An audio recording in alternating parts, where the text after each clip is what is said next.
What's up, Red Wings fans? Welcome inside Little Caesars Arena for another edition of the Forecheck presented by PointsBet. I'm Daniella Bruce alongside your Red Wings radio play-by-play announcer Ken, Kal, and all of our sports fans are probably in heaven today. We've got some great college football games on, and you can wrap the night up with a Red Wings game right here at Little Caesars Arena. Absolutely, and a tough game for the Red Wings against the Washington Capitals the other night, but the Red Wings have been playing some good hockey before that, and hopefully they can get back to their winning ways against a very tough Montreal team. And I say tough because they've really handled the Red Wings pretty easily this year. You know, you look back a couple of years, Ken, the Red Wings swept the Canadiens. We can't let the reverse happen this year. Exactly. Yeah, they need a good game tonight. Get back to their winning ways before going on that long four-game road trip. That's right, and the Red Wings didn't play bad on Thursday night against the Capitals. It was just a short period of the game where the Capitals took over. Let's take a look at the highlights from that game, and that was Thursday night, and we'll pick it up right in the first period. And this is Dmitry Orlov. He takes a slap shot from the top of the circle. That was a beauty of a shot, and it gets past Grice to give the Capitals a 1-0 lead. Tom Wilson was right out in front, and he's a big body trying to screen the goaltender, but that one went through, and that was a big goal for the Capitals, and it proved to be the game winner. That's right, Evgeny Kuznetsov and Alex Ovechkin both picking up assists on that one. And then this is the face-off right after that goal took place. So just about 10 seconds later, there's a turnover in the neutral zone from the Red Wings. And this is, Lars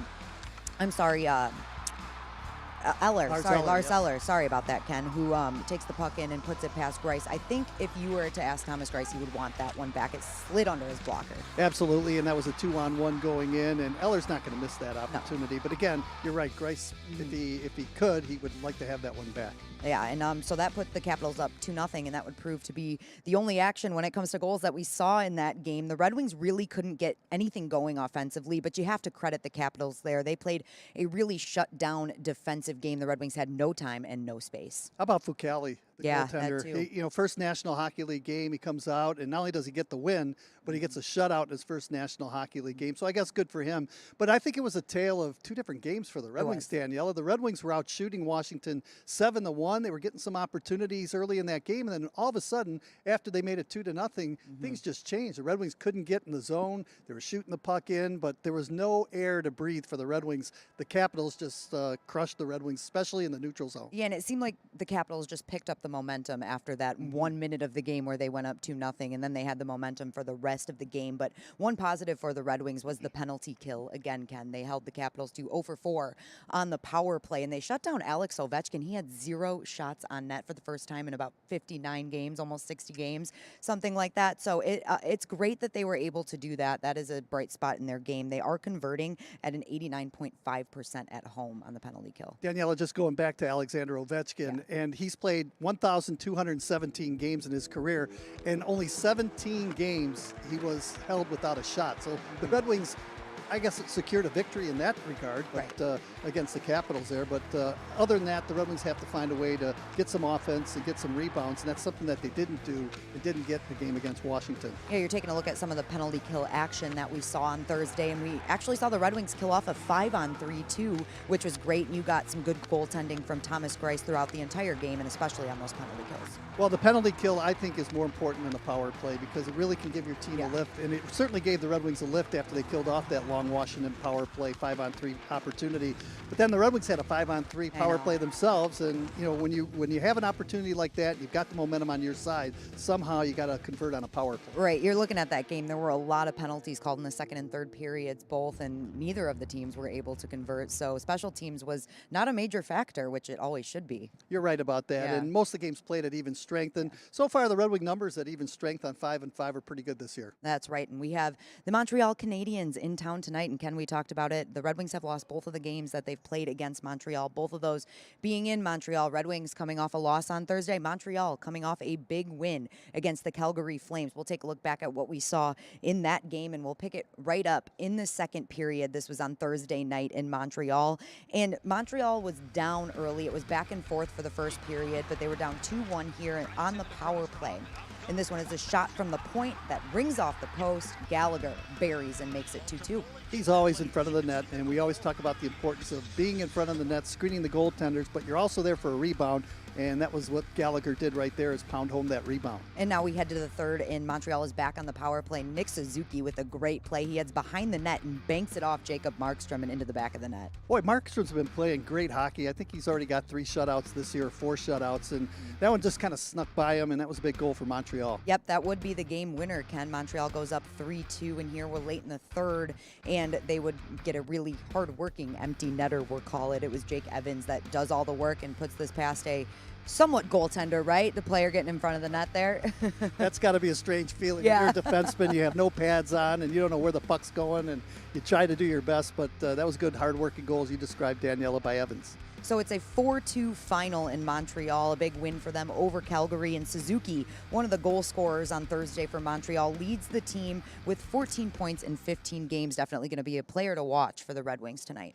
He is a great player, and he signed a big long-term deal, I think October 12th, that's going to keep him in Montreal for 8 years. And he's one of those top-line guy players. You know, he's going to be in the league for a long, long time, and Montreal's banking on his success. And Tyler Toffoli, you can see they're also contributing with 9 points in 15 games. The two of them lead Montreal in scoring right now. Toffoli was good when he was with the Los Angeles Kings. I remember him when he came into the National Hockey League, and he's a big part of this Montreal team. You know, they've had some problems scoring goals as well, so they're counting on Toffoli to really cash in, especially in the month of November. He really didn't cash in a lot in the month of October.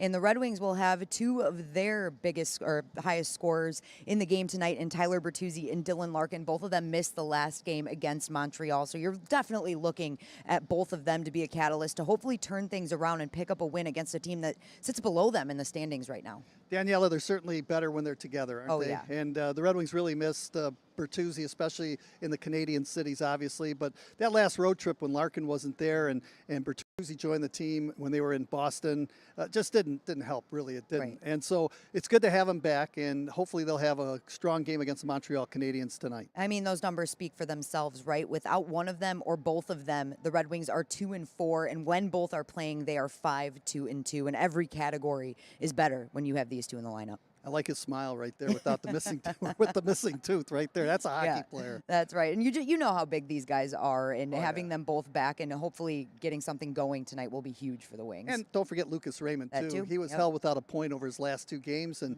they're hoping he can get started again, too. That's right. We'll take a look at the goaltending for tonight. It looks like we'll have Alex Nedeljkovic in net for the Red Wings. There has been a very solid rotation going. Jeff Blashill has really stuck to it, going every other game between Nedeljkovic and Greiss, and then Jake Allen in net for Montreal. So what do you think of the goaltending matchup, Ken? It's going to be a good matchup. Jake Allen has played well against Detroit in his career. I believe he's 4-1-3, and that save percentage is way north. And Nedeljkovic, he came in relief in that first game where the Red Wings lost 6-1 to Montreal. Did not allow a goal. He was only had to make 6 saves in that hockey game. But he's gotten points in 3 of his last 4 games, and he continues to improve each and every game that he plays for Detroit. It'll be a good goaltending matchup here tonight. That's right. Like you said, Alex Nedeljkovic just getting better and better in the style of goaltending that he plays, coming out of the net and really playing the puck. I would imagine as a defenseman it takes some time to get used to that, but you probably really like it once you're used to it. Daniella, for me personal, I'm a conservative guy, right? I don't like those goaltenders going out and playing the puck. Too many bad things can happen. Set it up for your defenseman. That way you know you're on the same page, but hey, that's his style, and he's going to live with it. So far it's working for him, so we're going to let him have it there, but he has looked really good, and he's getting better and better every game that he plays. One more note for all of our betting friends out there, the PointsBet lines are set tonight, and the puck line is set at a -1.5 in favor of the Red Wings, and then the over-under is set at 5.5 on the game. So PointsBet is giving you the chance to bet risk-free. If your first bet loses, you will receive a free bet refund up to $20 in free bets. PointsBet has lines for all sports available on the app or pointsbet.com. And Ken, just a fun note to wrap this up. This is the 600th meeting between Montreal and Detroit, 2 original 6 teams. And 299th meeting, I believe, at Detroit. So, almost the at next 300. game, and they're not going to meet again until next year, but the next game will be the 300th meeting at home for Detroit. Don't we have one more against them? 4? No? That's it this year. Oh, really? Yep. Ottawa and Montreal, we only play them 3 times. Interesting. Well, next season we'll look forward to that 300th game here in Detroit. All of you, make sure you are tuning into the game tonight. If you're not coming down to Little Caesars Arena, it will be on 97.1 The Ticket with your very own Ken Kal and Paul Woods. By the way we're dressed today, I thought we were going to do a gender reveal today or something. I don't know. You know, yeah, and you're wearing the pink and I'm wearing the blue, so I don't know. Well, if you want a gender reveal done on the forecheck, just tweet us or something. We'll see if we can get that We'll done. make for sure you. we wear the blue and the Yeah, exactly. We got it. We got it. Just let us know, everybody. Thank you so much for tuning in to another edition of the Forecheck. We'll see you next time.